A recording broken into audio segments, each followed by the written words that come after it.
Je pense que ce serait très différent si on vivait dans une société où, par exemple, il y a un revenu universel. Quoi qu'il arrive avec ma boîte, je sais que je peux bouffer, je peux être logé, je peux me vêtir. L'immense majorité des entrepreneurs, je pense, ne mesurent pas à quel point leur entreprise est à risque par rapport aux facteurs écologiques.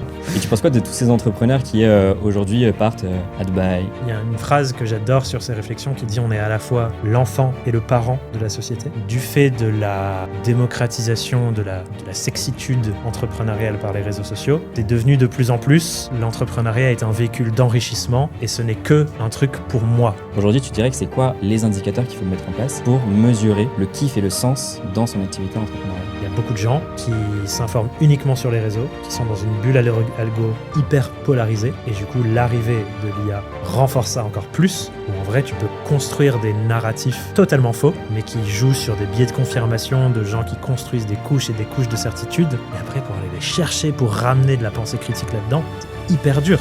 Bienvenue dans Au Plus Haut Podcast, le podcast qui booste les performances des entrepreneurs indépendants. Alors aujourd'hui, voici, donc moi je m'appelle Tanguy, Et Paul Barré.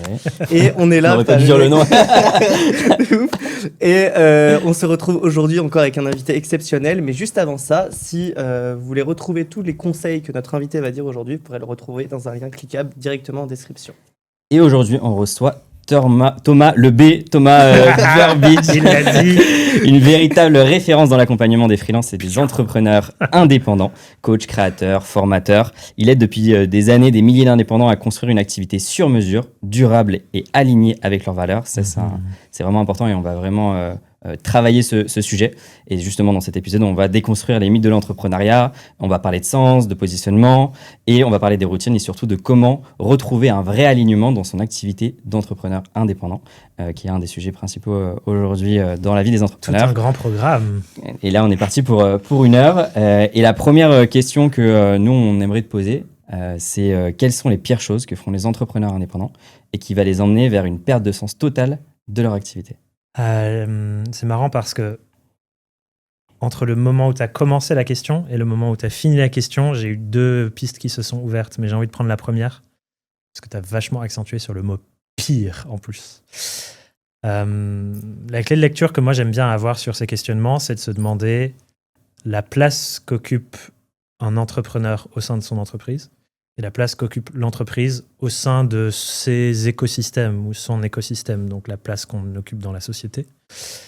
Et à mon sens, l'endroit où on se trouve, où on accède le plus à notre créativité, à nos moyens, aux beaux résultats aussi, à la durabilité du projet qu'on mène, c'est qu'on arrive à bien aligner les trois. Parce qu'il y a beaucoup de cas où l'entrepreneur n'est pas à la bonne place au sein de son entreprise. On a beaucoup parlé, je pense, dans plein de podcasts de zone de génie, de tous ces trucs-là. Donc ça, c'est un aspect. Mais il y a aussi l'aspect plutôt santé mentale, santé physique de est-ce que le système que mon entreprise me pousse à répliquer dans mon quotidien est durable? Est-ce que ça me crame? Est-ce que ça utilise plus de mes ressources cognitives que celles que je suis capable de régénérer dans les moments où je ne travaille pas? Donc il y a tous ces enjeux d'alignement-là. Et ensuite, il y a l'alignement au-dessus de quelle place et quelle discussion est-ce qu'il y a entre ma boîte, mon offre, ma façon de travailler et les sujets sociétaux qui traversent la société et les écosystèmes dont ma boîte fait partie. Donc, pour moi, l'enjeu, c'est réussir à aligner les trois. Sachant qu'on n'a pas toujours conscience de ce qui se joue à chacun de ces niveaux. Et la préconception avec laquelle je pars dans cette analyse, c'est qu'à un moment donné, même si on n'a pas eu conscience jusqu'à ce moment-là, on se prend la gifle où on a la prise de conscience. Et du coup, si je réponds à c'est quoi la pire version de ce désalignement, à mon sens, il se joue sur les sujets structurels et sociétaux les plus costauds qu'on affronte et qu'on peut traverser. Et en ce moment, j'en vois 2. Celui de la crise écologique, où l'immense majorité des entrepreneurs, je pense, ne mesurent pas à quel point leur entreprise est à risque par rapport aux facteurs écologiques. Et on pourra zoomer dessus peut-être. Et l'autre, c'est la crise démocratique, où en ce moment, dans la plupart des pays occidentaux, il y a des enjeux très conséquents sur la démocratie, sur l'extrême droite qui prend de plus en plus de place, sur les libertés qui peuvent être du jour au lendemain, selon des résultats d'élections, coupées pour énormément d'entrepreneurs, à certains endroits, selon la posture qu'on a dans la société et la place qu'on occupe. Mais ça aussi, c'est un sujet que très très peu d'entrepreneurs prennent au sérieux dans le quotidien de leur boîte. Et pourquoi ? Parce que je pense qu'il y a une vision historique de dépolitisation, où on se raconte que moi, ce que je fais, ce n'est pas politique. Moi, j'ai une lecture qui est plutôt de dire que tout ce qu'on fait est politique, parce que ça traite de l'organisation des humains en société. Ça, c'est la politique avec un grand P. Mais nous, on pense plutôt à la politique politicienne, c'est-à-dire les personnes qui ont le métier d'exercer la politique avec un P majuscule. Mais du coup, je pense qu'il y a ce truc de « Ah non, moi, je ne fais pas partie de ces discours et ces débats-là. » Et donc, ce n'est pas politique ce que je fais, alors que tout ce qu'on fait occupe une place dans comment la société s'organise. Il y a une idéologie derrière ce que chacun et chacune d'entre nous fait, même si elle n'est pas consciente, cette idéologie. Mais du coup, ouais, quand tu dis les pires, c'est ces deux sujets auxquels j'ai pensé, c'est de se dire, en fait, si je ne prends pas en compte ces réflexions dans la façon dont je mène mon entreprise, le risque de la claque que je peux prendre un jour quand ça tourne mal est immense par rapport aux personnes qui les prennent en compte, qui se préparent, qui bossent à la robustesse de leur modèle en prenant en compte ces risques-là. Parce que c'est ça aussi le métier d'entrepreneur. Je pense que vous serez d'accord avec ça, sur le fait que notre taf, c'est d'entrevoir des risques futurs, d'avoir un plan A, un plan B, un plan C, un plan E, Z. Et ça, c'est des risques qui sont malheureusement très peu souvent pris en compte. Ça, on va en parler aussi de la structure. On en parlera un peu plus tard de comment on structure sa boîte, la vision, la mission, toutes ces choses-là. Ouais. Toi, c'est quoi ta vision aujourd'hui de l'entrepreneuriat par rapport à ce qu'on voit aussi aujourd'hui sur les réseaux sociaux ? Les réseaux sociaux, on a un peu cette vision de l'entrepreneuriat un entrepreneur qui réussit, c'est un entrepreneur qui fait beaucoup d'argent. Oui. Toi, c'est quoi ta vision par rapport à ça ? Je crois qu'on oublie les fondamentaux, en fait, quand on voit que les choses comme ça. Une entreprise, c'est un véhicule qui se structure dans notre société actuelle pour répondre à un problème identifié dans le monde qui est rencontré par les humains. Donc une boîte, elle part de ça. Elle part de l'identification d'un problème qu'une certaine partie de la population rencontre, et il n'existe pas encore une solution adéquate pour cette façon dont le problème s'exprime pour cette partie de la population. Et donc il y a des gens qui se sentent inspirés par le fait de créer une solution via le véhicule entrepreneurial pour ces personnes-là, et qui se lancent. Et je pense que du fait de la démocratisation, de la sexitude entrepreneuriale par les réseaux sociaux, petit à petit, on a perdu ce truc-là de vue, et c'est devenu de plus en plus, l'entrepreneuriat est un véhicule d'enrichissement, et ce n'est que un truc pour moi. Alors que de base, c'est un véhicule qui est tourné vers les autres. Quel est le problème que j'identifie ? À quoi j'ai envie d'offrir mon énergie, ma créativité, mes compétences, mon temps, mes pensées chaque nuit pour le restant de ma carrière, parce qu'il y a un problème qui m'inspire à résoudre et que je pense être important pour la société dans laquelle je vis pour résoudre ce truc. Donc tu penses que les entrepreneurs sont trop égocentrés ?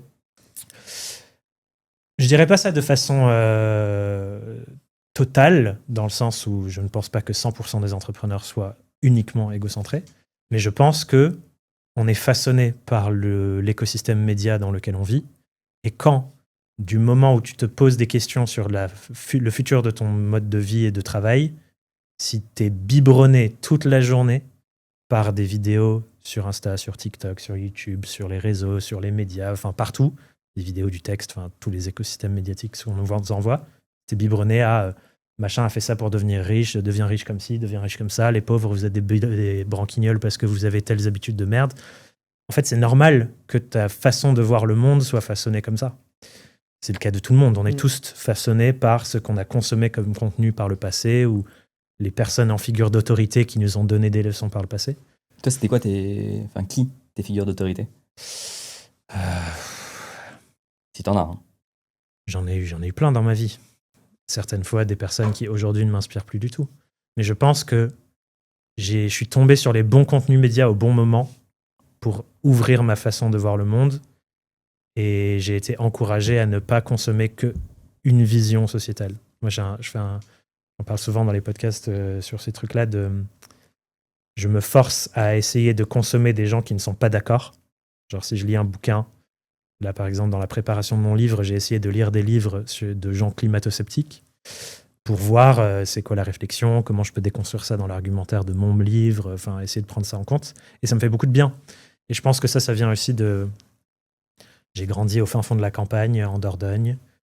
J'ai joué au foot dans des clubs amateurs avec des personnes qui sont agriculteurs. Je suis venu à Paris. J'ai eu mon autre vie. Il y a un décalage culturel qui est certain entre ces deux milieux. Et je suis revenu très proche de là où j'ai grandi. Et j'ai des souvenirs du coup de... Je suis revenu jouer au foot dans le même club que quand j'étais gosse. Et j'ai retrouvé mes potes d'enfance qui n'ont pas bougé d'un iota. Et moi, j'ai eu un voyage culturel complètement différent. Et du coup, je peux comparer de nouveau.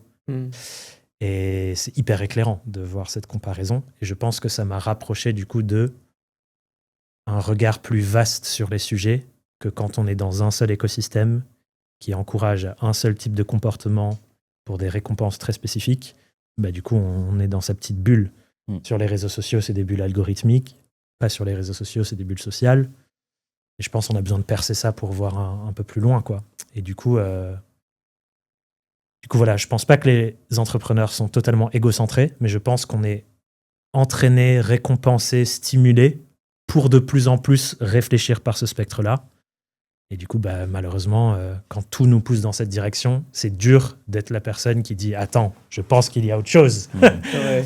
Mais voilà, c'est des questions philosophiques. Si on consomme de la philo, peut-être qu'on pense autrement. Moi, c'est pour ça que la question politique, elle m'intéresse autant.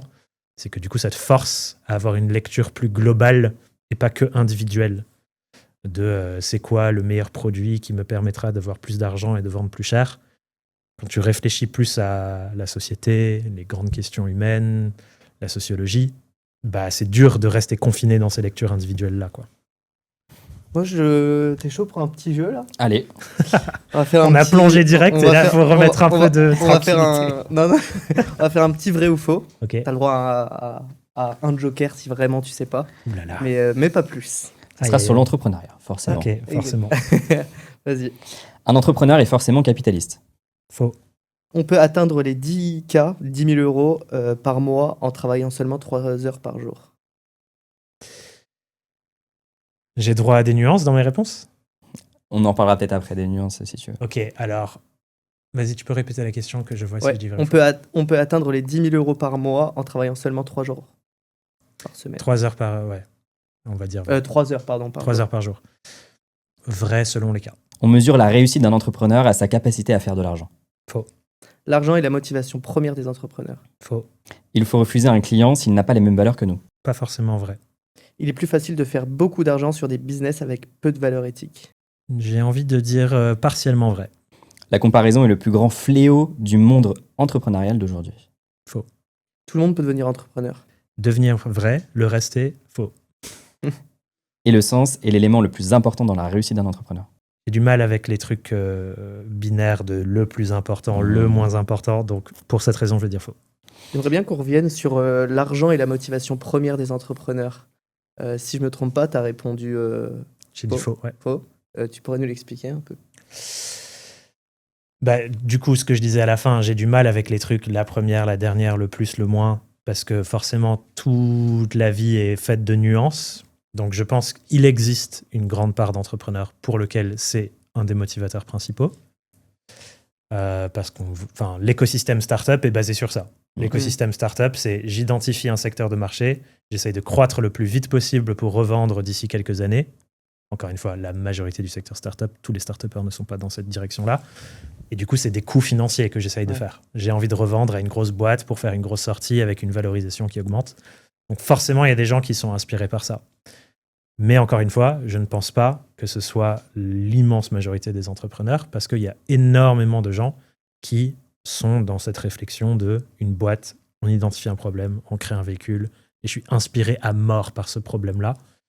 Et c'est ça qui fait que je reste dans la partie. C'est que j'ai envie de trouver une solution inspirante, poussée, qui fasse une vraie différence pour les individus et pour le groupe des individus. Et donc, quand on trouve une solution pour un groupe d'individus, ça refaçonne la société autrement aussi. Et je pense que ça, il y a énormément de gens pour qui c'est une inspiration beaucoup plus profonde, beaucoup plus durable, et qui font qu'ils ont plus de résilience, plus de créativité, etc. Et je ne sais pas si vous partagez cette expérience, mais de beaucoup d'entrepreneurs que je rencontre, quand on se lance sur un sujet entrepreneurial ou une problématique uniquement par motivation pécuniaire, mais en fait, on reste moins longtemps dessus. C'est moins durable. Ouais. Et on voit les gens qui sautent de sujet en sujet. À chaque fois qu'il y a de nouveaux sujets à la mode, hop, ils s'attaquent dessus. Parce qu'en fait, ils sont juste là pour faire le coût financier des premiers qui font le démarrage, entre guillemets. Et c'est là où on voit tous ces gens qu'on voit passer dans les pubs réseaux sociaux, d'ailleurs, qui, un jour, ils faisaient de la formation en ligne parce que c'était le truc à la mode. Puis un jour, ils sont passés sur les trucs crypto. Puis ensuite, là, ils sont passés sur les trucs IA. Et en fait, ils passent juste de trucs de cash en trucs de cash. Mm. Et à mon sens, ce ne sont pas des gens qui sont ultra épanouis par le sens de ce qu'ils font.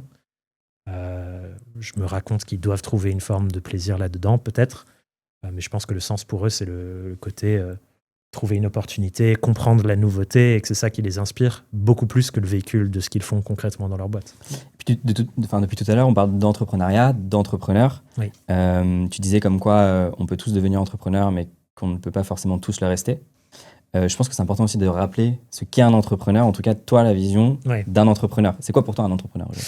Quelqu'un qui crée un véhicule d'une entreprise pour résoudre un problème. Donc ça va effectivement de la personne qui est totalement seule, freelance, solopreneur, indépendant, enfin il y a plein de mots, chacun s'identifie à des mots. Donc moi je les mets dans la casquette entrepreneur parce que j'ai créé une entreprise. Et ensuite ça peut aller effectivement jusqu'à je crée plutôt une boîte avec la vocation à ce qu'elle grandisse très vite, et donc ça c'est plutôt start-upper. Donc pour moi ça rentre là-dedans. Il y a des gens qui différencient entrepreneur, solopreneur par est-ce que je fonde une équipe, est-ce que je prends de l'investissement financier extérieur, est-ce que j'ai des investisseurs du coup ou pas. Il y a des gens qui font cette scission-là. Moi j'aime la réflexion de se dire j'ai envie de créer une entreprise qui est un véhicule de résolution de problèmes. Et pour moi, les gens qui font ça sont des entrepreneurs, qu'ils soient seuls ou plusieurs. Et on parle aussi beaucoup de slowpreneuriat en ce moment. Oui. Tu disais comme quoi on peut atteindre cette fameuse barre des 10K par mois, 10 000 euros par mois, dont on entend beaucoup parler sur LinkedIn, qui est un peu la barre que beaucoup de gens symbolique. veulent atteindre. Pourquoi 10 000 ? Parce que c'est un chiffre rond un peu comme les 10 000 pas qu'il faut faire par jour. C'est ça. Alors que finalement, c'est peut-être un peu moins. Oui. C'est un peu du marketing. Donc, aujourd'hui, le slowpreneuriat reprend peut-être aussi un peu ce sens de la société et de là où on veut aller, de reprendre plus de temps pour soi, plus de temps sur qui on est, on parlait des valeurs, et être moins sur la partie travail. Toi, est-ce que tu penses que une personne qui est uniquement dans le soloprenariat, aussi en début d'activité, peut avoir une activité qui grossisse ? Mais je pense que ça dépend de tellement de facteurs. Le sujet qu'on cible, la clientèle qu'on cible, le type d'offre qu'on vend. Si je vends des trucs faits main sur Etsy à 5 € l'unité, ça va peut-être prendre plus longtemps pour avoir le volume nécessaire pour des chiffres, si on prend l'exemple symbolique de 10 000 € de chiffre d'affaires mensuel, que si je vends du consulting one-shot parce que j'ai eu 40 ans de carrière sur un sujet hyper spécifique et j'en suis la figure reconnue du pays et que je vends ma journée de conseil à 2000 balles. Donc je pense que c'est très difficile de faire des généralités et c'est ça que je trouve justement assez frustrant dans notre écosystème la plupart du temps, c'est que les gens font des immenses généralités parce que plus facile sur une pub, plus vendeur, je vends du miracle, les gens ils croient au miracle et ainsi de suite, quoi. Donc j'ai envie de dire ça dépend. La nuance que j'ai envie d'amener aussi, c'est que souvent ce qui décrédibilise ce mouvement du slowpreneuriat, dans lequel je n'ai pas l'impression de m'identifier comme un porte-parole de ce mouvement-là. Moi, j'aime bien justement essayer de ne pas trop appartenir à des cases et de faire le pont entre les cases, plutôt que de me dire, moi, je suis ça, je suis ça, je suis ça. Mais j'ai l'impression qu'une des principales critiques, c'est la critique de l'échelle temporelle, de dire, comme tu dis, tu es en début d'activité, tu veux avoir ce genre de chiffres vite, c'est pas compatible.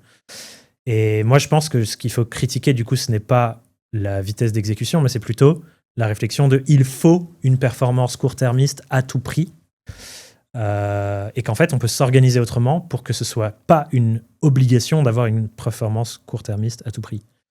Et du coup, moi, il y a plein de personnes qui discutent avec moi de genre c'est quoi le bon contexte pour se lancer, et j'ai l'impression qu'il y a plusieurs discours sur ça. Il y en a un qui est burn the boats, de tu te lances, tu brûles toute autre possibilité de retour en arrière et tu vas avoir tout d'un coup une énergie beaucoup plus grande pour aller au bout des choses. Alors que si tu as des plans B, C et D, tu vas peut-être moins t'engager et tout.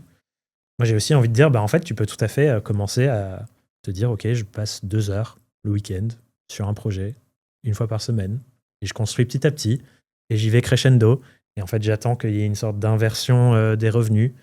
Et là, j'ai l'impression que si ça prend 5 ans, c'est pas grave, si ça prend 10 ans, c'est pas grave, mais tu peux construire ça petit à petit sur le côté. Soit en te construisant des effets de levier, une audience, soit en te construisant des revenus complémentaires. Et c'est peut-être plus facile d'ailleurs de le faire quand tu as une source d'argent stable, que tu réinvestis dans un autre projet petit à petit, plutôt que de faire une bascule radicale. Et en fait, j'ai l'impression que ce genre de discours, ils n'ont pas la place dans la simplicité qu'on recherche dans un reel ou dans des formats courts, parce que c'est pas vendeur. Et surtout, ça récompense pas les gens qui essayent de construire leur boîte sur je vends un imaginaire et c'est ça leur produit. Il y a beaucoup de gens qui dépendent du fait qu'il y ait énormément de nouveaux entrants qui se lancent à leur compte, et qui en fait leur boîte est conçue sur des gens qui se cassent la gueule sur un projet qui leur va pas. Ou voilà. Malheureusement, beaucoup de gens qui sont dans l'écosystème de l'accompagnement de la formation en ligne, je pense qu'ils ont des taux de réussite très bas, mais comme ils ont une acquisition tellement énorme en amont, ils s'en foutent d'avoir un taux de réussite bas parce qu'ils chopent tout le marché entrant, quoi. Il y a quelque chose dont on parle aussi pas beaucoup, ou peut-être peu, c'est c'est la créativité de l'entrepreneur qui est quand même assez importante. Et en fait, quand on est sur ce burn the boat, comme tu disais, on peut avoir peut-être moins de créativité, peut-être aller plus à l'essentiel. Moi, je le vois sur certaines périodes où il faut mettre un coup de collier parce que c'est le contexte qui fait qu'il faut mettre un coup de collier. Alors, tu vas plus à l'essentiel. Donc, tu fais moins d'actions qui ont peu de valeur ajoutée. Ouais. Par contre, toute la partie créativité, elle est beaucoup plus présente. En tout cas, chez moi, je ne sais pas chez vous, mais elle est beaucoup plus présente lorsque je suis assez serein sur ce matelas financier. Je le voyais quand j'avais commencé à lancer mon activité en parallèle de mon job. Je le vois aujourd'hui sur certains mois où je signe pas mal de prestats. Alors, la partie créativité sur Oplio, elle est beaucoup plus développée. Ouais. Donc, peut-être d'abord réfléchir effectivement à comment se sécuriser peut-être mentalement, et même plus que mentalement, c'est se sécuriser pour pouvoir payer son loyer, pour pouvoir payer son manger, n'importe quoi. La survie. L'existence dans ce monde où on a besoin d'argent. La survie de base. Et après, réfléchir à comment développer son... Mais je pense au-delà du terme créativité, ce qui compte dans ce que tu as dit, c'est me sentir en sécurité. Et j'ai l'impression qu'à partir du moment où on se sent en sécurité, avec soi-même, mais aussi dans un groupe, c'est là où on peut vraiment accéder aux choses plus profondes. Le parallèle que je fais, c'est nous, notre métier principal, c'est de l'accompagnement de groupe avec une dimension présentielle. Et c'est vraiment très différent l'expérience du groupe et le travail qu'on peut faire en fonction de est-ce que les gens se sentent en sécurité ensemble ou pas. Et du coup, une immense part du taf qu'on fait quand on fonde un groupe de mastermind ou qu'on accueille les gens en séminaire, c'est comment on fait pour que ces gens-là se sentent plus en sécurité ensemble qu'avec leurs meilleurs potes, avec leurs conjoints, avec leur famille. Parce qu'une fois qu'on arrive à créer cette sécurité, t'as toutes les barrières qui tombent et là, tu fais le vrai taf. Comment tu fais du coup quand t'as un groupe pour faire en sorte que les gens ils se sentent en sécurité, qu'ils se sentent dans une zone de confort. Alors je te pose la question aussi parce qu'on a donc lancé Oplio Family qui est une communauté d'entrepreneurs. On a réuni, alors sur le premier événement, on verra quand est-ce que ce podcast sortira, mais on a réuni plus de 75 entrepreneurs et en fait les gens sont arrivés directement, ils se sont sentis bien. Parce qu'on a fait en sorte que les gens aussi se sentent bien de par plein de petits détails. Toi, comment tu fais en plus de ça, un accompagnement qui est sur 2 ans pour faire en sorte que dès le début, les gens ils se sentent un peu comme dans un groupe d'amis ou un groupe de potes dans lequel ils se sentent en sécurité? C'est le cadre qui change tout. Et à mon sens, un des aspects qui crée le plus de sécurité dans ce cadre, c'est de déconstruire le fait qu'il y a un enjeu à la performance et que du coup, on va se comparer à ça. Et ça, j'ai l'impression que dans la plupart des groupes entrepreneuriaux, il y a ce truc constant où les gens se mesurent au nombre d'abonnés, au nombre au chiffre d'affaires, etc. Et du coup, c'est des indicateurs que nous, on essaye d'invisibiliser. Donc, il n'y a aucune sélection à l'entrée basée sur le chiffre d'affaires. Il n'y a aucune sélection à l'entrée basée sur un nombre d'abonnés ou de trucs ou de machins. Ce qui est le cas dans l'immense majorité des autres formats équivalents de type mastermind, où c'est en mode, il y a une barrière aux gens qui soit n'ont pas un chiffre d'affaires assez grand, soit n'ont juste pas le capital de côté, parce que ça coûte 25 000 balles l'année.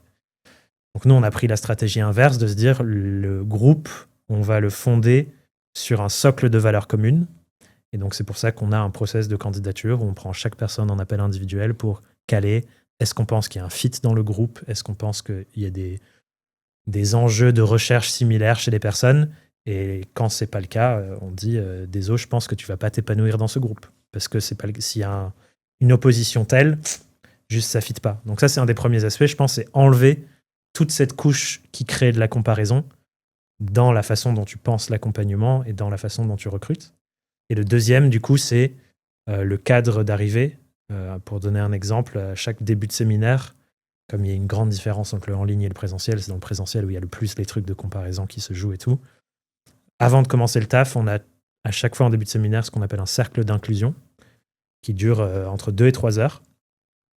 Et du coup, ça, c'est tout un process où on pose le cadre, on crée des règles de vie commune, on fait plein de petits jeux assez chill et soft pour commencer et qui deviennent un peu plus deep avec le temps, pour créer des liens et que les gens qui arrivent, même si tu connais personne, à la fin du cercle d'inclusion, tu as trouvé tes alliés dans le groupe.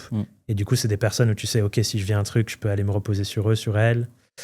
Donc ça, c'est un enjeu. Il y en a un autre, à mon sens, sur la posture des accompagnantes, où il y a malheureusement, encore une fois, dans notre écosystème, très peu de gens qui sont formés en termes de posture, qui ont peut-être une expertise entrepreneuriale, mais qui n'ont absolument pas une expertise de qualité de lien humain et qui, du coup, reproduisent beaucoup de biais dans les relations qu'on entretient entre une personne publique comme nous, où tu as des gens qui t'ont écouté pendant...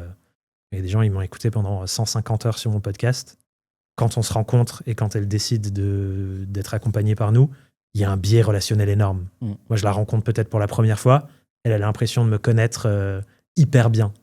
Et ça crée il faut prendre soin de ce biais-là, quoi. Donc, tout ce qu'on dit a un poids beaucoup plus gros que n'importe quelle autre personne parce qu'il y a ce lien-là. On est dans une posture de pouvoir. Donc, tous ces trucs-là, il faut en prendre soin. Et il y a des façons de calibrer ça dans comment on interagit, quelle place on prend dans la relation.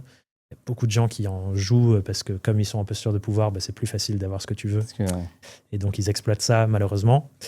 Donc ça, c'est un truc dont il faut faire vachement gaffe. Et du coup, pour contrecarrer ça, quelque chose qu'on fait dans les séminaires depuis assez récemment, et je pense que ce serait bien que ce soit vrai dans tout cadre entrepreneurial, c'est qu'on a une personne de l'équipe dont le seul rôle, c'est l'écoute et l'accueil émotionnel. Donc, c'est pas un coach ou une coach. Donc, son taf, c'est pas te challenger, t'aider à résoudre tes problèmes et tout. C'est tu traverses un moment dur, elle se pose là, elle t'écoute, tu lui parles, elle te fait des câlins, et c'est tout, quoi. Et du coup, tout le monde sait que quoi qu'il se passe, j'ai un endroit où je peux aller me déposer et quelqu'un qui va juste prendre soin de moi et qui va pas essayer de me changer, qui va pas essayer de me faire voir autrement la situation.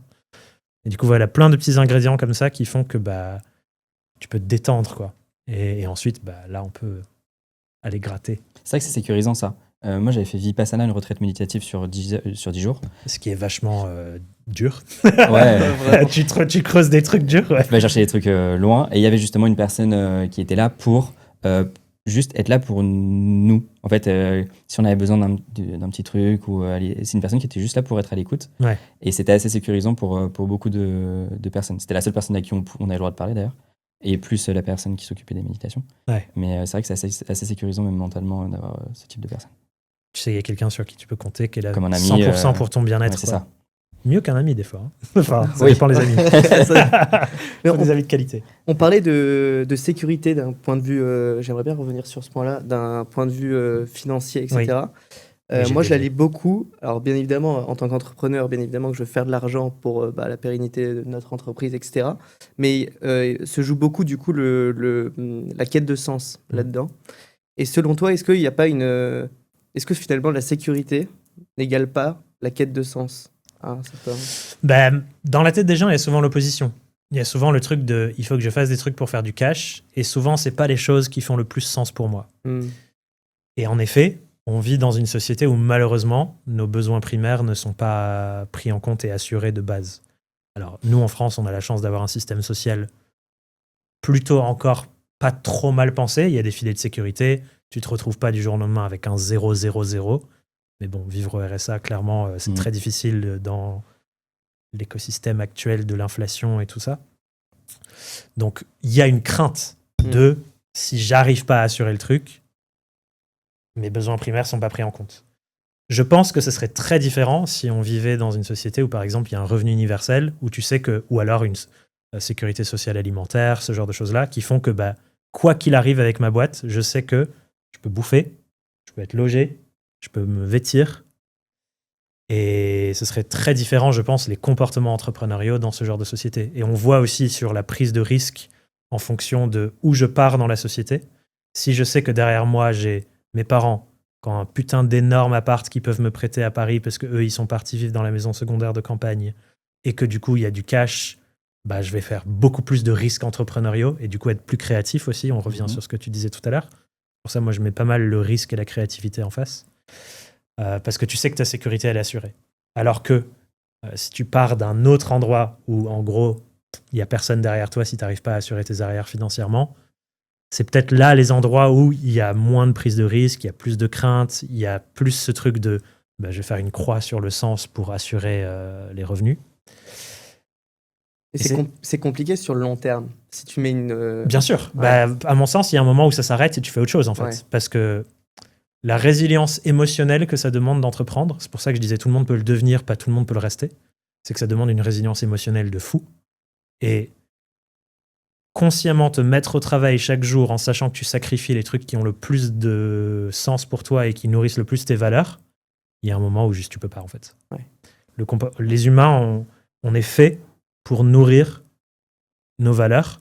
Et d'ailleurs, dans les exos que nous on fait dans les séminaires pour aider les gens à les identifier, on dit pas genre, c'est quoi tes valeurs? Ok, maintenant on va les nourrir. On dit plutôt, observons ton comportement sur ce que tu as accessible en mémoire, donc l'année qui vient de se dérouler, les 2 années, les 5 années. Qu'est-ce que ton comportement te montre de tes valeurs? Et donc, même si dans ton travail, tu les nourris pas, ou dans ton aventure entrepreneuriale, tu ne les nourris pas, tu vas trouver d'autres façons de les nourrir. C'est là où tu vas dépenser ton cash. Même quand tu n'as pas d'argent, tu vas quand même trouver un moyen de dépenser ton argent dans les choses qui ont du sens pour toi et qui nourrissent tes valeurs. C'est ce qui occupe le plus ton espace. C'est là où tu es épuisé en fin de soirée, quelqu'un lance une discussion sur le truc qui te nourrit, bam, tu as tout d'un coup de l'énergie. Donc c'est comme ça que ça apparaît. Et ensuite, la question, c'est comment je mets plus de ça dans mon aventure entrepreneuriale, parce que si ça nourrit plus mes valeurs, je vais peut-être mettre plus d'énergie, mettre plus de créativité, je vais être plus engagé là-dedans.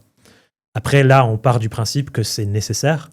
C'est pas forcément nécessaire. Je pense qu'on peut être totalement épanoui en mode j'ai un job, il est là pour générer de l'argent. Ça fait pas particulièrement sens pour moi, mais dans tout le reste de ma vie, c'est l'éclat total et je me sens ultra nourri. C'est fine aussi, en fait. Je pense qu'il ne faut pas tomber dans l'injonction de il faut absolument que le sens soit partout dans nos vies parce que forcément, si tout est parfait, il y a des endroits où ça l'est moins et du coup, on rentre dans un truc de recomparaison, réoptimisation. Ça, je pense qu'on ne pourra jamais s'en couper. Et je trouve que ça, à la limite, c'est possible plus dans le côté salariat, dans le sens où en fait, tu dépends forcément de quelqu'un, entre guillemets. Tandis que dans l'entrepreneuriat, si justement, tu es en mode je ne suis pas du tout en quête de sens dans mon activité entrepreneuriale, donc c'est OK parce que du coup, en dehors de mon activité, je suis pumped up, tout va parfaitement bien.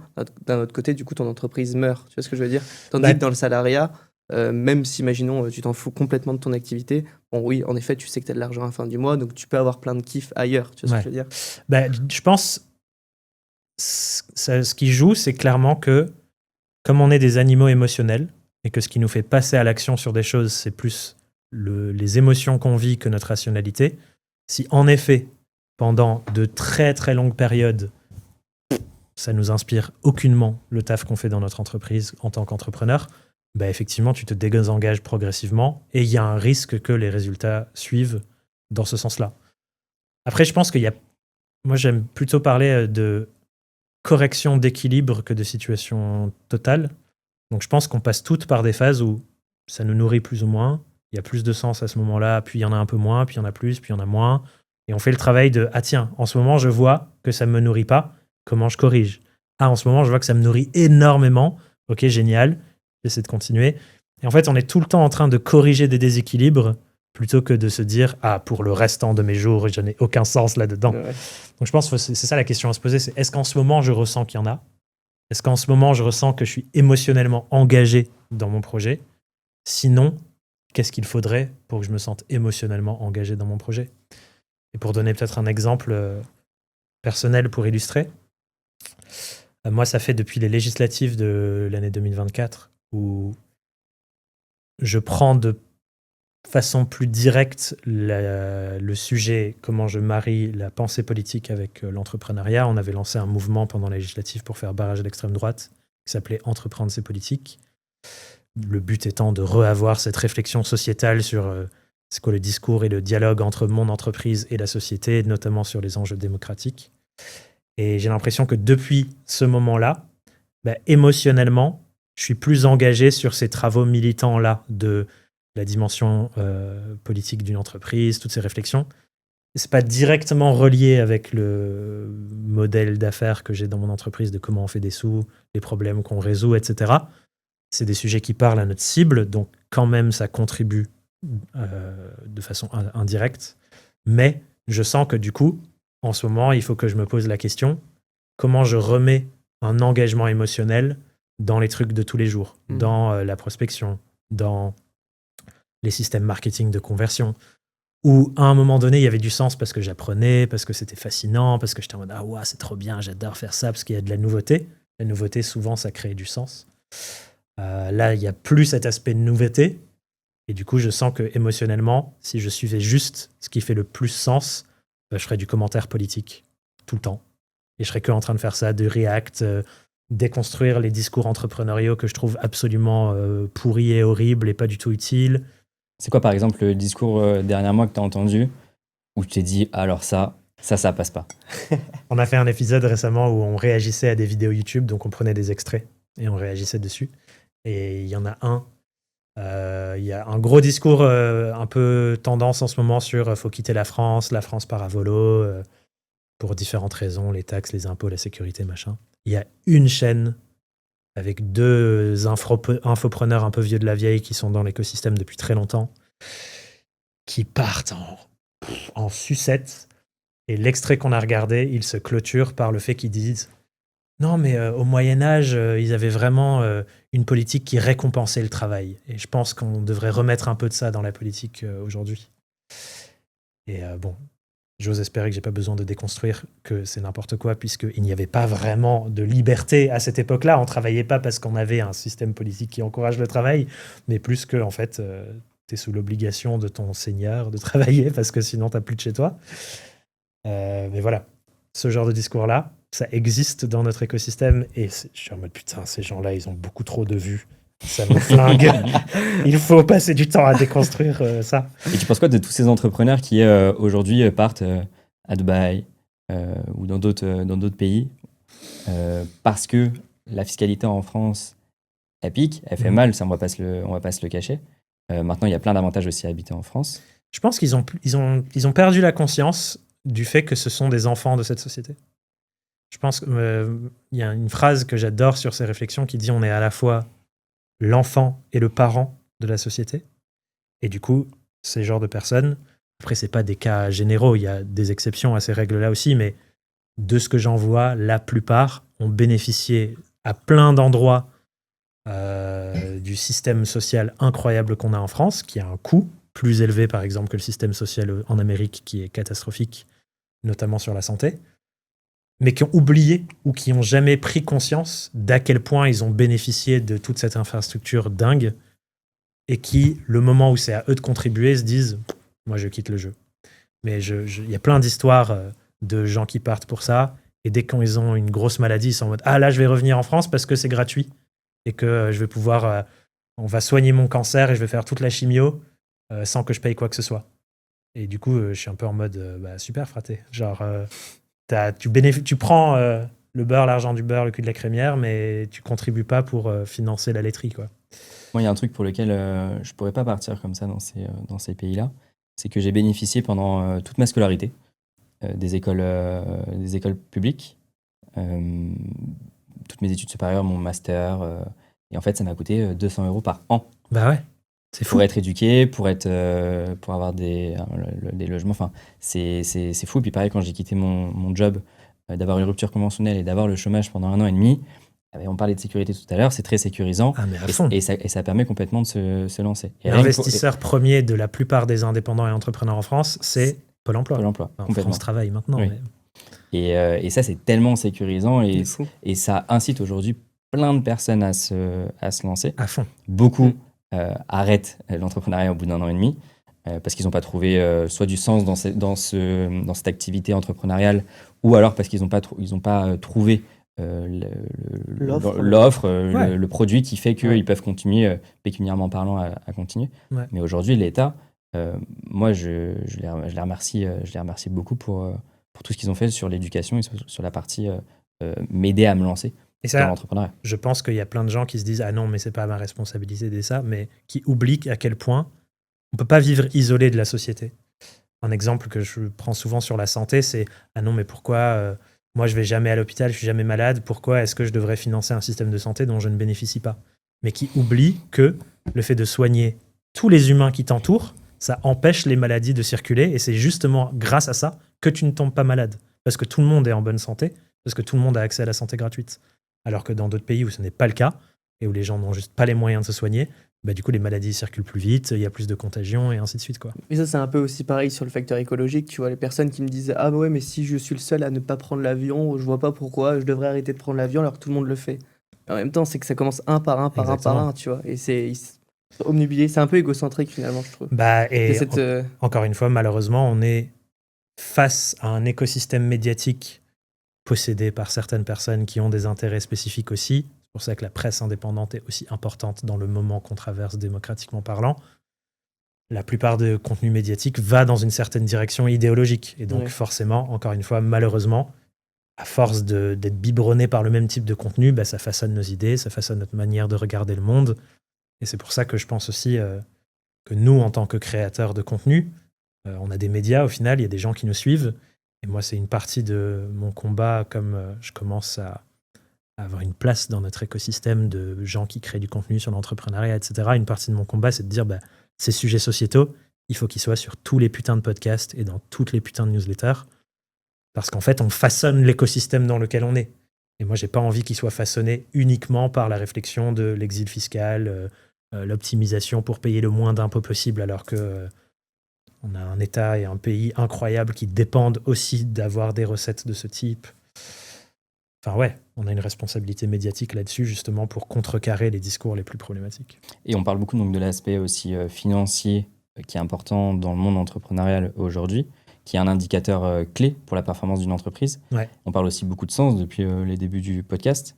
Dans l'accompagnement, j'ai pu voir comme quoi cet aspect indicateur est essentiel aujourd'hui dans une activité entrepreneuriale. Mesurer les bons indicateurs, Ouais. c'est important pour la performance de l'entreprise, mais aussi pour se rester aligné dans son activité. Aujourd'hui, tu dirais que c'est quoi les indicateurs qu'il faut mettre en place pour mesurer le kiff et le sens dans son activité entrepreneuriale? On aide pas mal nos clientes à se poser cette question et identifier des nouvelles choses que je peux mesurer qui ne sont pas de facto mesurables. Par exemple, il y a souvent un moment dans l'année où on a des clientes qui sont vraiment fatiguées. Et un des trucs qu'on fait, c'est tous les mois, tous les trimestres, on les aide à définir objectifs et indicateurs de progression à suivre par rapport à l'objectif. Et chaque personne, au moins une fois par an, au moins un mois ou un trimestre, je leur dis, tu sais, ton objectif, ça peut être un nombre de jours de repos que tu veux te fixer. Parce qu'il y a plein de gens, moi le premier, pour qui c'est dur de se fixer du temps de repos parce que tu es pris dans le truc et il y a toujours la prochaine idée, la prochaine opportunité, etc. Et pour moi, c'est un vrai objectif de réussir à avoir des jours off, totalement off. Et donc là, tu peux te dire, ok, bah, je vais mesurer. Moi, par exemple, quelque chose que je mesure quand je me fixe ce genre d'objectif, c'est le nombre de jours sans écran. Et ça, c'est un truc que j'essaie de suivre. Ok, est-ce que j'ai réussi à taper mon nombre de jours sans écran? Parce que je sais à quel point ça me fait tellement du bien. En ce moment, je le fais plutôt sur le temps ou le nombre de séances investies dans le sport. Et je me rends compte que d'ailleurs que depuis que je me suis mis à faire du sport un peu plus intensément avec ma rencontre avec le CrossFit qui a absolument transformé ma vie, ben je me rends compte que mon désir de performance et de progression et de j'ai envie d'aller faire des choses mieux, il s'est décalé du business vers le sport. Et ça, pour moi, c'est un signe de bon équilibre de santé. De se dire, mon désir de progression, il n'est pas que lié à des indicateurs entrepreneuriaux, mais il est lié à des indicateurs de sport. Et donc, je sais que plus de temps je passe à faire du sport, plus mon système nerveux il est reposé, plus je suis à un endroit où les autres problèmes ils disparaissent parce que je suis dans mon corps, je suis pas dans ma tête. Donc en vrai, il y en a plein. En fait, je pense qu'il faut surtout se demander à l'endroit où je suis actuellement dans mon équilibre de vie, dans tous mes domaines de vie, c'est quoi les endroits que je vois où j'ai un manque à gagner, où il y a une correction de parcours à faire, et qu'est-ce que je peux mesurer qui m'aide à voir que j'aille dans le bon sens sur ce truc. Donc ça peut être le temps passé sur le sport, ça peut être le temps passé hors du travail, ça peut aussi être une note de ressenti. Par exemple, imaginons, il y a des gens qui font du journaling tous les matins, et du coup c'est ce matin ou ce soir, selon quand je le mets, je me mets combien sur 10 sur ma sérénité. Et juste, tu vois l'évolution de ça dans le temps. C'est un peu moins hard comme truc. Il n'y a pas quelque chose face à toi qui te dit alors, ta sérénité est à 7 sur 10 en ce moment. C'est plus un ressenti interne. Mais déjà, ça aide de se poser la question régulièrement et donc de se dire, OK, si je suis à 2 sur 10 de sérénité, qu'est-ce que j'ai besoin de faire demain pour essayer d'apaiser un peu le truc? Est-ce que c'est aller marcher en forêt? Est-ce que c'est... Ça fonctionne très bien, ce système de notes. Ça fait 3 ans que je le fais, je crois que j'en ai déjà parlé, mais ça s'appelle les graines de la semaine. Donc en fait, parce que moi je suis vachement dans ce truc de on récolte ce que l'on sème. Donc en fait, chaque semaine, je vais noter ce que j'ai semé dans la semaine. Et je note à chaque fois fierté personnelle, comment je me suis senti au niveau du travail, au niveau du social, au niveau du mental, du physique. Ouais. Et à chaque fois, je mets un petit commentaire. Et en fait, ce qui me fait une moyenne générale, beaucoup trouvent ça très scolaire, mais finalement, moi, ça m'aide beaucoup parce que, en fait, en fonction de ma moyenne, si je vois que j'ai une moyenne de 5 sur 10 sur une semaine, je vais regarder ce que j'ai fait dans la semaine, je vais regarder mes apprentissages, mes pensées. Et après, ça va me permettre de me dire, en fait, ce truc-là, il est présent sur toutes les semaines où j'ai des mauvaises notes, il va falloir que je l'enlève. Et typiquement, c'est pour ça que j'ai arrêté de boire de l'alcool il y a un peu plus de 2 ans. Parce que je me suis rendu compte que chaque fois que je buvais de l'alcool, alors que je n'étais pas un grand buveur, je dormais mal, j'étais moins motivé, je passais plus de temps sur les réseaux sociaux, j'arrêtais de faire du sport. C'était des trucs tout bêtes. Mais ces petits calibrages, ils sont essentiels. Et depuis peu, je le fais là en ce moment quotidiennement. Parce que j'ai très vite vu que je passais beaucoup de temps sur les réseaux sociaux.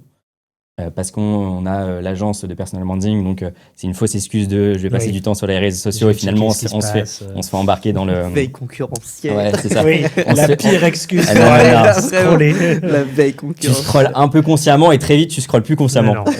C'est fait pour ça. Hein, Et en fait, maintenant je le fais quotidiennement. Je note tous les jours au niveau du travail, au niveau du mental, au niveau du physique et je mets mon petit commentaire et combien de temps j'ai passé sur les réseaux sociaux. Et ça m'aide déjà beaucoup au quotidien. Donc ce système de notes est essentiel. Et je dirais, c'est un bon indicateur à suivre, le temps écran. Plus il est bas, en général, mieux on se sent. Complètement. Moi, j'ai justement un lien avec le temps écran, etc. Moi, l'un de mes plus gros pain points, on va dire, en termes d'anxiété, c'est toujours avoir la peur de rater une opportunité quand je suis pas sur mon téléphone. C'est mon plus grand... quand, je sais pas moi, si je suis pas 3 heures sur mon truc ou si je m'octroie justement typiquement un jour off ou autre, toujours peur. En fait, moi, mes jours off, ils sont jamais vraiment off. Et c'est un gros problème, je sais. Mais parce que quand je me dis que je suis un jour off, et quand je te dis que je suis un jour off et tout, je passe quand même quelques petites minutes sur LinkedIn ou ce genre de choses à regarder. C'est ce qui crée que c'est pas off complètement. Est-ce que vous aurez, vous deux, des conseils à me donner du coup sur ce point-là? Le fait d'essayer de se déconnecter. Vous allez peut-être me dire blocage d'application ou alors... je sais pas moi, blocage d'application ou le fait d'éteindre carrément son téléphone. Je peux te poser une question plutôt. Ouais, bien sûr. Est-ce qu'il y a des activités que tu as dans ta vie où tu oublies la notion du temps ou alors qui te mettent plus dans le corps que dans la tête? Ouais, alors quand je fais du sport et quand je me balade avec ma copine. Je pose la question parce que moi, par exemple, c'est les jeux de société. Ah, ok. Quand je fais des jeux de société... Ah, mais complètement. Avec des potes, par exemple. Complètement. Genre, le reste du monde n'existe pas parce que je suis focalisé sur le moment présent. Et les jeux que je préfère, ce sont des jeux très hautement stratégiques qui durent très longtemps. Genre 4 heures, un truc comme ça. 4 heures de jeux de société. Ouais, mon jeu préféré de tous les temps, c'est quand ils ont sorti le film sur Dune, dont j'avais lu les livres avant, donc c'est un univers que j'aime trop. Ils ont sorti un jeu de société en même temps. Juste pour expliquer les règles, ça prend à peu près 1 heure. Et ensuite, t'as genre entre 3 et 4 heures de jeu.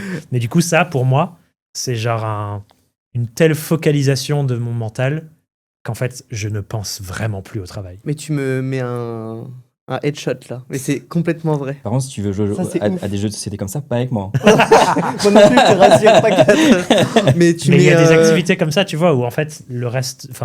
Non mais attends, tu me fais complètement... délirer parce que en fait moi je joue beaucoup par exemple, c'est con hein, mais aux petits chevaux avec ma copine. Ok. Et parce que voilà, même quand je jouais enfant Ouais, et tout, ouais, je ouais. kiffe et tout, et puis Petite on aime bien Madeleine tous de les deux. Proust. Et c'est vrai que quand on joue justement à ces jeux de société, je déconnecte complètement. Bah ouais. Maintenant que tu le dis, c'est vrai que ça me. Je suis choqué en direct. Non, je rigole pas en direct. Mais Mais ouais, quasi ok, direct. non, trop bien. Trop cool. Ça, Ouais, et, c'est un des, ouais. et après, pour une réflexion aussi où on prend un peu de recul, aussi entrepreneurialement parlant, moi j'ai l'impression que à un moment donné, et ça commence déjà, il va y avoir une énorme vague sur les outils qui nous aident à la déconnexion. Par exemple, les dumb phones. Je sais pas ce que c'est. Un dumb phone, c'est un téléphone non connecté, Ok. où en gros, c'est retour à ton Nokia 3310, où tu peux appeler, envoyer des textos, et t'as pas les réseaux dessus, t'as pas une connexion internet, t'as pas. Enfin, Ah, il y a une boîte qui s'appelle The Phone, je crois, qui fait ça. ouais, il y en a forcément plein pas. C'est ça, qui hein. naissent un peu. Moi, j'en avais acheté un qui s'appelle The Light Phone, Ok. et du coup, je me raconte que c'est un tel enjeu, celui que tu décris là, de quand tu as une récompense à rester connecté, et globalement, je pense que la plupart des humains ont un problème de temps écran, bah, du coup, des outils qui ne favorisent plus ces comportements. Et c'est là où, du coup, moi, j'ai encore une réflexion systémique, c'est que la plupart des grosses boîtes tech, comment est-ce qu'elles fonctionnent, c'est quoi leur business model? C'est choper le maximum de ton attention. Si YouTube, Google, ils veulent le maximum de ton attention, Meta, ils veulent le maximum de ton attention. Et donc, évidemment, tous leurs outils sont pensés pour que tu passes le maximum de ton temps éveillé dessus. Et moi, j'ai de plus en plus envie de donner mon argent à des gens pour qui ce n'est pas ça l'objectif. Tu vois. Je comprends. Que leur objectif, c'est mon bien-être.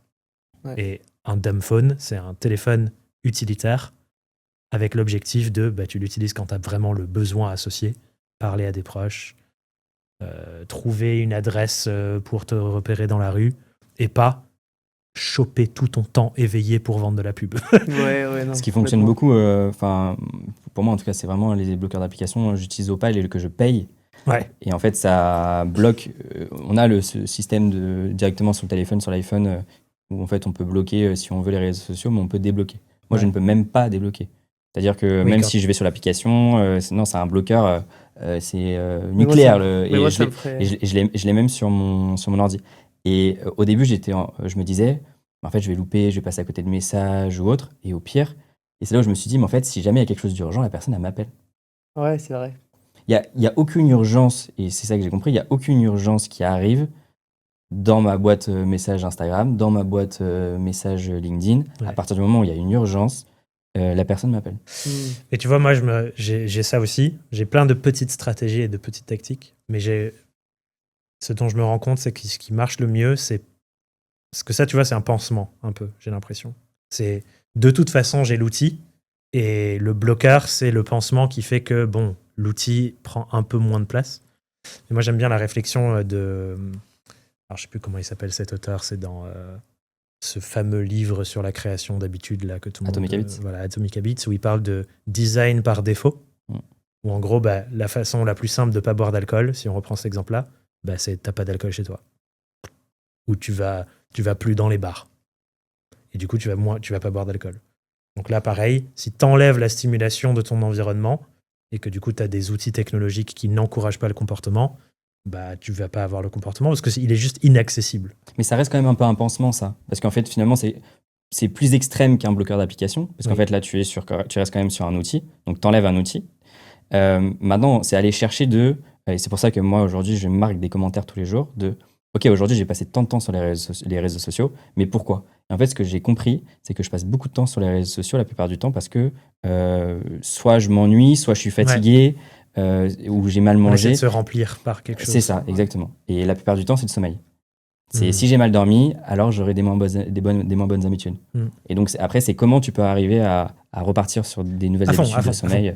Et là, tu es moins sur cet aspect pansement parce que tu es plus sur toi, comment tu peux faire en sorte de moins être attiré par les réseaux sociaux. Et comme ça, tu as moins besoin de ces bloqueurs-là. Ouais. Parce qu'effectivement, Opal, je me suis rendu compte que lorsque, pour le coup, dans la journée où je ne l'ai pas bloqué, complètement bloqué, parce qu'il faut qu'on pose du contenu, voilà, c'est le moment où je vais passer du temps sur les réseaux sociaux parce que c'est accessible de nouveau. parce que c'est débloqué et que c'est le moment où j'y accède. C'est le moment donc, de se faire plaisir. Donc voilà, je peux me faire plaisir. Donc, voilà. Ouais. C'est pour ça que moi, je réfléchis de plus en plus et je pense que c'est un enjeu intéressant pour tout entrepreneur de se demander comment je fais pour être de moins en moins dépendant de ce genre d'outils qui peuvent me coûter dans mon bien-être au quotidien, quoi. Et aujourd'hui, en vrai, les réseaux sociaux, on les utilise quasiment tous pour de l'acquisition, construire une marque personnelle, développer une audience. Moi, je me pose de plus en plus la question de comment je pourrais faire ces mêmes choses autrement, sans dépendance à l'utilisation de ce genre d'outils, qui en vrai me coûtent. Et je trouve que c'est une réflexion hyper riche de se dire, OK, est-ce qu'il y a d'autres façons d'atteindre les mêmes objectifs via des outils qui sont moins coûtants pour mon bien-être, qui me permettraient du coup d'avoir un quotidien beaucoup plus épanouissant dans ma boîte, quoi. Une chose dont on est un peu certain aussi au travers de la communauté, c'est que finalement, le physique permet aussi de créer cet aspect marque personnelle À fond. et de créer encore plus de confiance que ce qu'on crée sur les réseaux sociaux. À fond. Parce qu'on est proche de la personne, parce qu'on a ce côté intime de Ça on fait peut toucher la x10. personne, c'est même plus Bien que sûr. x10. Ça là, fait, c'est- non, mais ça fait mais, x100. mais complètement. Parce Et que c'est tellement puissant, ça. le temps que tu perds, enfin non, tu le perds pas vraiment, mais le temps que tu perds sur les réseaux à envoyer des messages ou etc., tandis que tu rencontres la personne en vrai et vois directement ta vraie personnalité ou autre, Ah bah, au moins c'est soit noir, soit blanc, mais au moins c'est Le soit il lien, t'aime il bien, est soit il beau. t'aime pas. Enfin, en C'est tout cas, pas personnellement, mais en tout cas ce que tu fais ou autre, comment tu le communiques, la différence est folle. Et je pense que c'est un enjeu de plus en plus grand à mesure que sur Internet et les réseaux, il y a de plus en plus de contenu où on n'arrive à pas à voir la différence entre l'humain et la chose créée par l'intelligence artificielle. Ouais. J'ai posté un Reels hier qui a beaucoup fait réagir où il y a une nouvelle fonctionnalité LinkedIn qui n'est pas encore publique pour tout le monde, mais il se trouve que je suis bêta-testé sur mon compte avec, où tu peux générer un commentaire pour LinkedIn. Donc en gros, tu commences à taper un commentaire, il y a un bouton générer. Tu choisis est-ce que j'ai envie de raconter une blague, est-ce que j'ai envie de dire je suis d'accord, je suis pas d'accord. Et selon l'option sur laquelle tu cliques, il te propose 5 commentaires. C'est dingue, alors pourtant, il faisait en sorte que lorsque c'était un commentaire généré par l'IA, il tuait le reach. Et c'est bizarre qu'ils mettent ça. Bah, je pense que du coup, C'est en ils lien. tuent le reach si c'est une IA autre pour pas entraîner les IA des autres. Mais du coup, ils mettent ça maintenant pour entraîner la leur. Putain, c'est dingue. Parce Ouais, que toutes les boîtes tech se battent sur Sur qui les aura ABE. le meilleur modèle de LLM. Ouais, c'est sûr qu'ils voulaient par rapport à leur propre. Et moi, IA. quand j'ai vu ça, j'étais Putain, en c'est mode ouf. oh mon Dieu, c'est horrible, c'est des robots qui parlent à des robots. Où est l'humanité? Après, LinkedIn, c'est un peu ça maintenant dans les commentaires. Il y a, Martin, j'ai vu Crégu, il m'a fait rire sur un de ses posts où il mettait le prénom de la personne, je sais pas, merci Arnaud GPT. Et il mettait ça sur toutes les personnes, Moi, je le réponds à ça commentaire. aussi. Et ça- Tous les Mais commentaires, je c'est dis merci hilarant, ça. ChatGPT. ouais. Et ça, c'est. Et après, les gens, ils se défendent en mode non, c'est pas vrai. Et si- C'est vraiment moi, juste. Alors, Non, ça, c'est fort. je Et commenterai tes posts LinkedIn en mettant Thomas Le B. Thomas Le B. Et que ça, tu verras que Je ce sera saurais pas. que c'est Ok. J'accepte. Je suis Tous sûr les qu'il y a- posts LinkedIn, par contre. ok Tous. Sans exception. Sans exception. Je suis sûr qu'un jour, il y aura un réseau social, c'est ce que je te disais, Oui. où dessus, ils feront en sorte qu'il n'y ait rien qui soit créé par l'intelligence artificielle. En fait, il va vraiment y avoir une Bien sûr, ça va créer des fissure entre les deux, où les gens vont être soit sur l'ultra intelligence artificielle, ou soit un retour vraiment réel Ouais. et partir et se déconnecter totalement de l'IA. Juste, ça n'existe pas encore parce que il y a encore trop enfin, l'IA n'est pas encore assez entre guillemets développée, l'authenticité n'est pas encore assez demandée entre guillemets.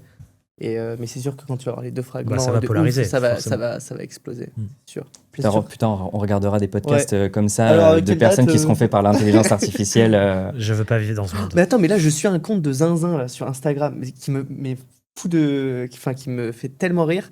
C'est un mec en gros qui fait que de mettre justement beaucoup d'hommes politiques. Et en fait, il change la voix. Mais c'est tout comme. Enfin, vraiment, parce que le média s'appelle Inch'Allah ou un truc comme ça. C'est trop drôle. Et je te jure que voilà, il faut écouter. Après, tu comprends que c'est une blague. Mais je te jure, si tu regardes que l'image, tu te dis que c'est la même personne. Bah, et même que, à un moment, il y avait une interview de François Bayrou.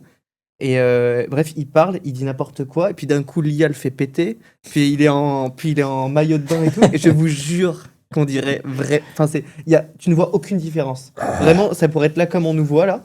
Ah non, Ouais. c'est fou. c'est là où je rejoins- Je suis choqué. Un peu ce que je disais plus tôt, de l'enjeu démocratique lié à ce genre de nouveaux outils qui sont à disposition de n'importe qui. Mm. Et en fait, il y a beaucoup de gens qui s'informent uniquement sur les réseaux, qui sont dans une bulle algo hyper polarisée.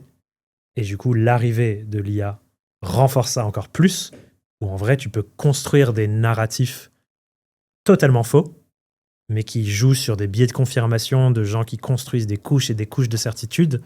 Et après, pour aller les chercher, pour ramener de la pensée critique là-dedans, c'est hyper dur, parce que ça devient émotionnel, ça devient une part de ton identité et tout. Et c'est là où, du coup, j'ai des enjeux systémiques, réflexion plus globale, de se dire, en fait, ce que tu fais dans ta boîte, et ce que tu fais avec ta com, et si tu utilises ces outils-là et tout, il y a tellement de répercussions au-delà de juste super, j'ai gagné 1 heure par jour, youhou, trop content, j'ai posté tous les jours alors que normalement j'y arrive pas. Ouais. Désolé de caricaturer comme ça, mais non, mais on comprend. Mais aujourd'hui, toi, tu utilises quand même l'IA ChatGPT pour le t'aider à moins être plus possible. productif. Ok. En fait, je pense que les gens ne mesurent pas le poids de l'infrastructure qu'il y a derrière. Écologiquement parlant. Écologiquement parlant, aussi en termes de tous les enjeux sociaux, parce que pour réussir à entraîner ces trucs-là, tout ce qui passe dans sa base de données, il y a des humains qui le checkent avant. Et du coup, c'est des gens qui sont extrêmement mal payés, qui sont par exemple en Afrique, qui ont... Voilà, il y a des gens qui sont dans des situations de précarité, qui sont du coup en mode, ouais, ok, on prend le taf qu'il y a. Et du coup, ces grosses boîtes sous-traitent et ensuite disent, non, mais on savait pas, nanana. Mais il y a des gens qui passent leur life à lire du contenu avec les pires atrocités humaines de pédopornographie, de trucs comme ça, pour dire, ok, ça, on peut le mettre dans la base de données du LLM, ça, on ne peut pas. Et genre, leur vie, c'est ça, d'être face à des traumas tous les jours, payer quelques centimes la journée parfois, pour nourrir notre chat GPT à qui on demande, tiens, coucou, qu'est-ce que je mets dans ma valise pour partir en vacances? Alors que, tu sais réfléchir à cette question auparavant. Donc, il y a ces enjeux sociaux. Pour moi, il y a un vrai enjeu cognitif aussi. Il y a des études qui commencent à sortir sur plus ça devient un réflexe de poser les questions, plus tu perds en capacité cognitive. Parce qu'en fait, tu fais plus l'effort. Tu délègues tout l'effort. Mais oui, la question écologique, c'est celle que j'ai le plus poncée parce que j'en ai pas mal parlé dans mon bouquin.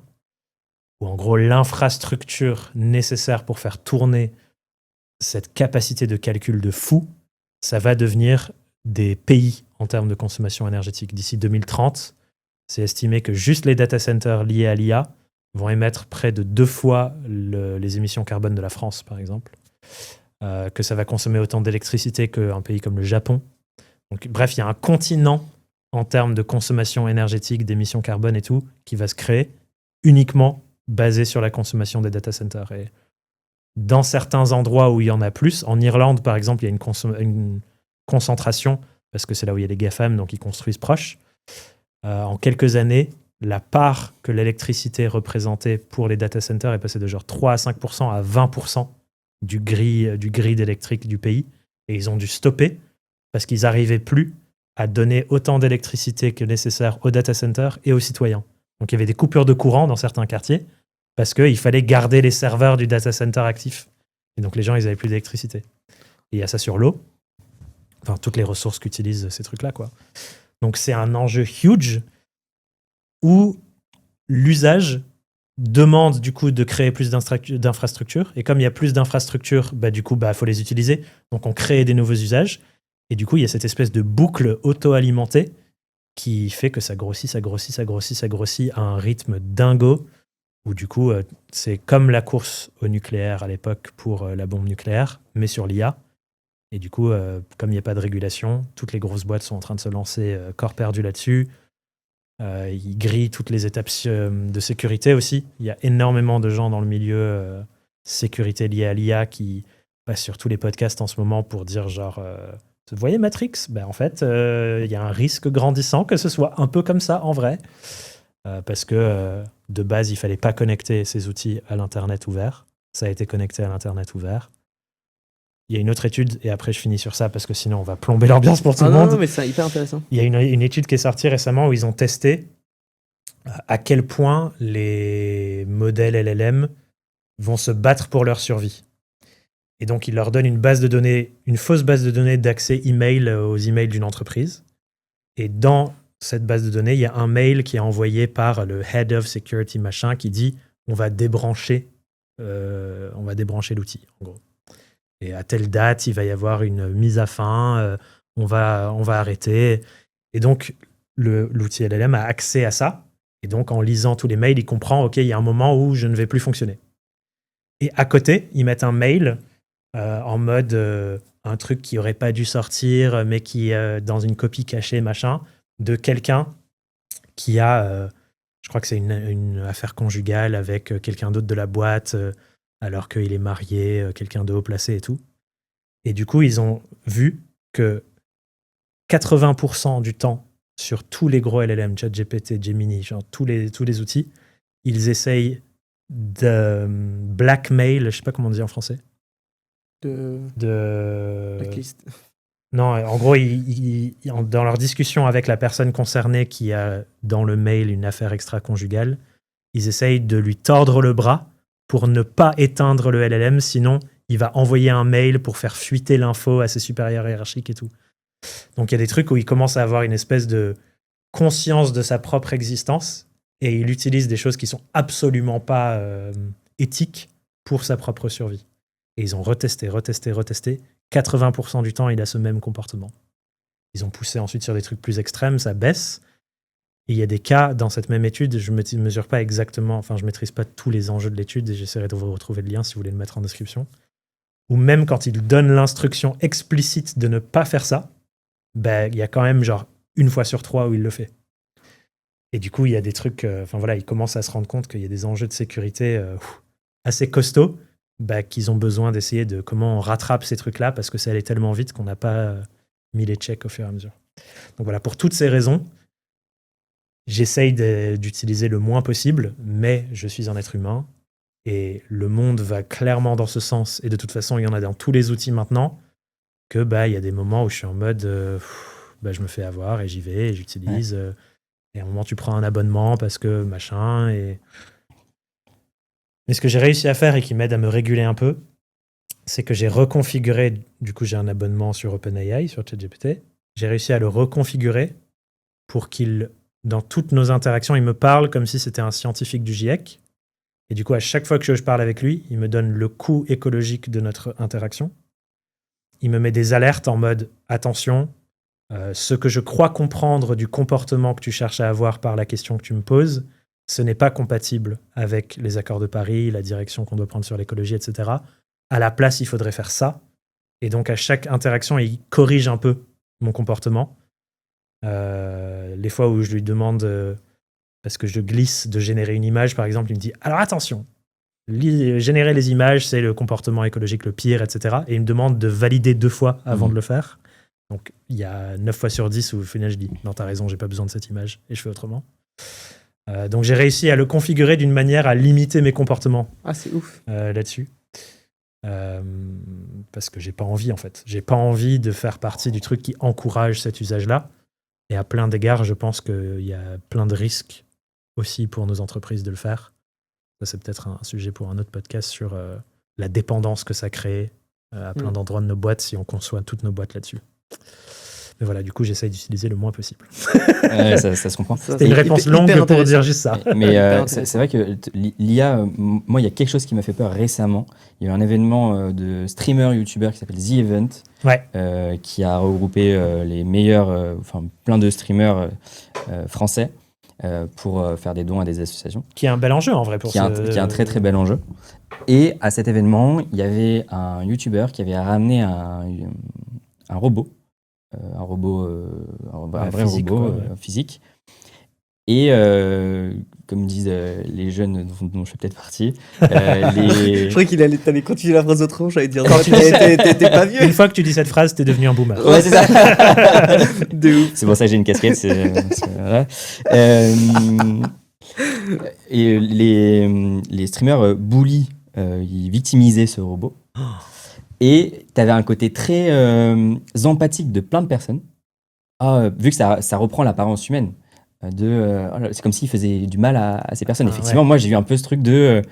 tu sais, il poussait le robot, il le faisait tomber. Et moi, je me sentais mal pour ce robot. Et à l'inverse, des personnes étaient en mode, on s'en fiche un peu. Et je sais pas, j'ai ce truc de... l'IA va être intégrée dans ces robots-là. Et donc, les robots vont peut-être petit à petit reprendre le pouvoir après sur l'humain. À un moment, on va sûrement en arriver là.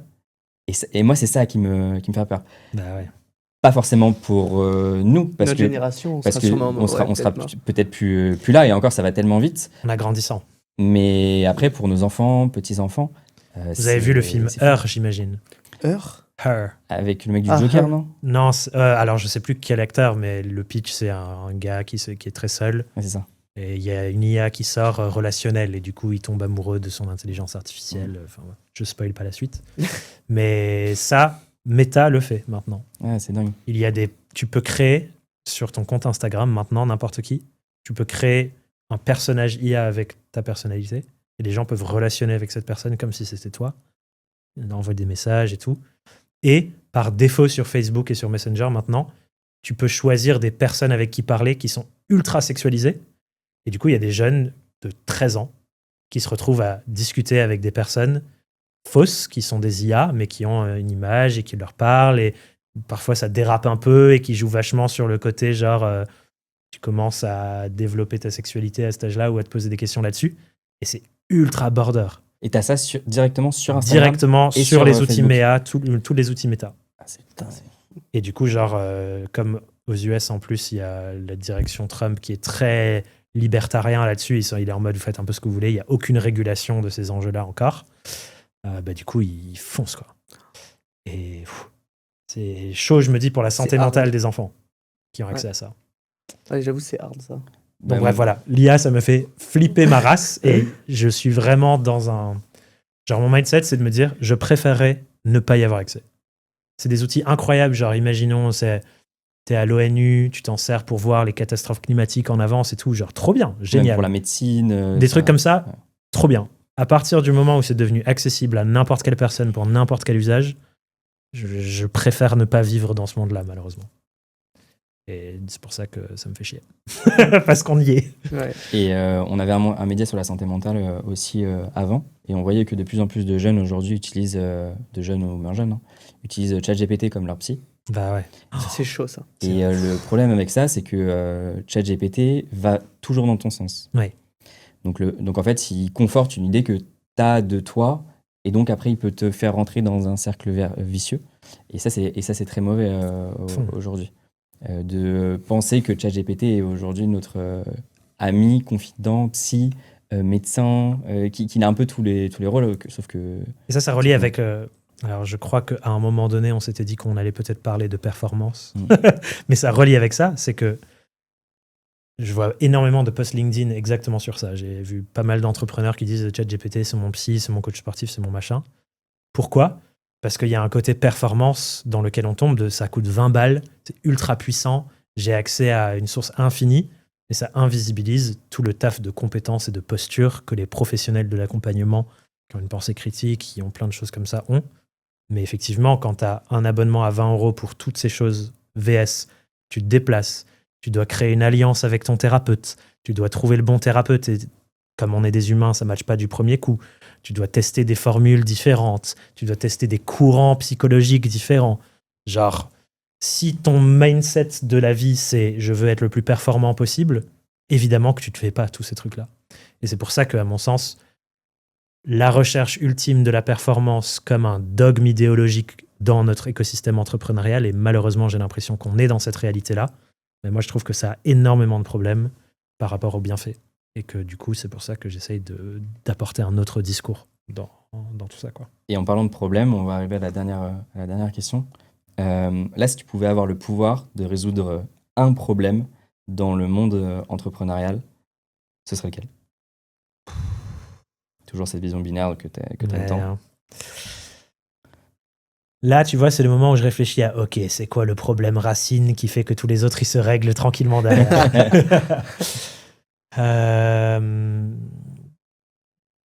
En fait, je pense que le truc auquel je viens, c'est ce truc de la sécurité de nouveau. De plus en plus, je me dis, au début, quand j'ai commencé à faire de l'accompagnement entrepreneurial, j'étais obsédé sur les transformations individuelles. Et je me dis, l'impact que j'ai, c'est chaque personne individuelle et la somme de tout ça, ça fait une différence. Aujourd'hui, plus je m'intéresse à la politique notamment, je me dis, en fait, peut-être que l'impact le plus grand que je pourrais avoir sur les entrepreneurs qui m'inspirent et que j'accompagne, c'est de contribuer à faire passer une loi. Et que cette loi, changerait tellement plus la norme pour toutes ces personnes que la somme des changements individuels que je peux faire dans un cadre légal. Et donc je pense que la réponse que j'ai envie d'apporter, c'est si il y avait un changement légal et législatif du genre le revenu universel pour tous, sans aucune contrainte, sans aucun règlement qui dit tu l'as si tu fais ça ou si tu fais pas ça, on te l'enlève, genre c'est tout le monde. Mais je pense qu'il y aurait énormément de problématiques qui seraient résolues, notamment cette course à la performance. Parce qu'en fait, si mes besoins primaires sont nourris, je peux prendre des risques, je peux courir après ce qui m'inspire le plus sans être obligé de générer de l'argent tout de suite maintenant à court terme. Donc je peux faire des choses plus ambitieuses aussi. Je peux m'offrir à une personne et des cibles qui ont peut-être moins les moyens. Et donc j'aide à des endroits où il y a plus besoin d'aide, malgré le fait qu'il n'y ait pas les ressources pour cette aide. Moi, j'ai l'impression qu'il y a énormément des choses sur lesquelles j'essaie d'éduquer, sur lesquelles j'essaie de faire des efforts, sur lesquelles j'essaie d'aider les gens à faire des switches, qui seraient soit plus faciles, soit qui n'auraient même pas lieu d'être s'il y avait un revenu universel. Et c'est pour ça que je politise de plus en plus mon discours, parce que je me dis, quelque part, si je peux contribuer à éduquer de plus en plus de personnes qui, dans leurs décisions en tant que citoyens et citoyennes, vont vers ce modèle de société-là, en fait, je rentre dans ma mission d'entreprise aussi, quoi. Trop bien. Chips. Merci, merci beaucoup, Thomas. Merci beaucoup, Thomas, pour l'échange. Où est-ce qu'on peut te retrouver ? Globalement, si vous tapez Thomas Burbidge sur Internet, vous me trouverez. Mais je pense que le truc que j'ai le plus envie d'inviter les gens à consommer de moi en ce moment, c'est mon livre, forcément, puisqu'il est tout fraîchement sorti début du mois de septembre. On mettra tout en description. Il s'appelle « Sauver sa peau, sa boîte et la planète ». Et du coup, c'est une réflexion plus large de comment mon projet entrepreneurial s'insère dans le sujet de la crise écologique et qu'est-ce que je peux faire à mon niveau, sachant que la cible, c'est du coup des entrepreneurs indépendants, donc des gens qui sont seuls, qui souvent se disent j'ai pas les épaules, j'ai pas le poids, je suis personne pour faire une différence sur ce qui est la plus grosse crise que l'humanité n'ait jamais rencontrée. Du coup, c'est qu'est-ce que tu peux faire, quoi. Donc c'est un plan d'action hyper détaillé, chaque chapitre a une action associée pour la boîte, pour son quotidien d'être humain et pour sa place en tant que citoyen dans une société. Génial. J'espère Incroyable. que vous le lirez, vous deux, d'ailleurs. Ouais, de fou. Ouais, avec grand plaisir. plaisir. Grand plaisir, de fou. Merci pour beaucoup, l'invitation, Thomas. c'était trop bien. Thomas le B. On vous le rappelle, un nouvel épisode sort tous les 1er et 15 du mois en cours, que ce soit sur YouTube, sur toutes les plateformes d'écoute de podcasts. Donc vraiment, pensez à liker, partager, commenter cette vidéo, ça nous donne énormément de force. Et on s'engage en recevant cette force à vous proposer du contenu d'encore meilleure qualité avec des invités toujours plus inspirants. Merci d'avoir suivi cet épisode. On vous dit à très vite. Prenez soin de vous. Ciao. Ciao.